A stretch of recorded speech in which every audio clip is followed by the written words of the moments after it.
আরও জোরদার হচ্ছে ইরান ও ইসরায়েল যুক্তরাষ্ট্রের যুদ্ধ। ধারাবাহিক হামলায় নতুন করে আক্রান্ত হয়েছে ইরানের বিভিন্ন শহর। লেবাননের জনা শহরে অন্তত 7 জন নিহত হয়েছে।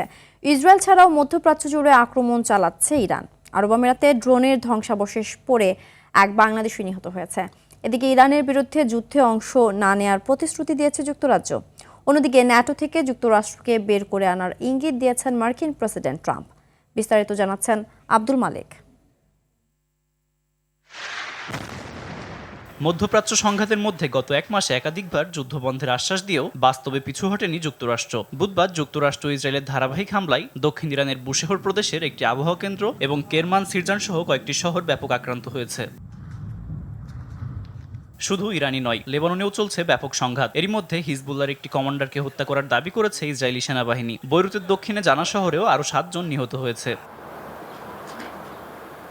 তবে পাল্টা জবাব দিচ্ছে ইরান ও তার মিত্ররাও। বুধবারও ইসরায়েলের তেল আবিব, সফেদ ও হাইফা সহ বিভিন্ন স্থানে ক্ষয়ক্ষতির পাশাপাশি অন্তত 25 জন আহত হয়েছে।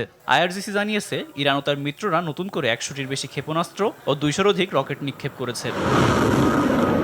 ইসরায়েল ছাড়াও ইরান সংযুক্ত আরব আমিরাত ও কাতারেও হামলা চালিয়েছে। আরব আমিরাতের ফুজাইরা শহরে ড্রোনের ধ্বংসাবশেষের আঘাতে এক বাংলাদেশিও নিহত হয়েছেন। বুধবার সকালে আল রিফা এলাকায় একটি খামারে এই দুর্ঘটনা ঘটে। এদিকে চলমান যুদ্ধে ইরানের হামলায় যুক্তরাজ্য অংশ নেবে না বলে প্রতিশ্রুতি দিয়েছে। বুধবার ব্রিটেনের প্রধানমন্ত্রী কিয়ার স্টারমার লন্ডনে এক ভাষণে কথা বলেন। তবে উপসাগর জুড়ে সামুদ্রিক নিরাপত্তা নিশ্চিত করার লক্ষ্যে যুক্তরাজ্য 35টি দেশকে একত্রিত করার কাজ করছে বলেও জানান তিনি। অন্যদিকে ন্যাটো থেকে যুক্তরাষ্ট্রকে বের করে আনার ইঙ্গিত দিচ্ছেন মার্কিন প্রেসিডেন্ট ডোনাল্ড ট্রাম্প। ব্রিটিশ সংবাদ মাধ্যম দ্য টেলিগ্রাফকে দেওয়া এক সাক্ষাৎকারে এই কথা জানান তিনি। হরমুজ প্রণালী পুনরায় খুলে দেওয়ার জন্য যুদ্ধজাহাজ পাঠানোর যে দাবি করেছিলেন ট্রাম্প, তা মিত্র দেশগুলো প্রত্যাখ্যান করার পর ন্যাটোর ব্যাপারে পুনর্বিবেচনা করার কথা ভাবছেন তিনি। আব্দুল মালেক, RTV।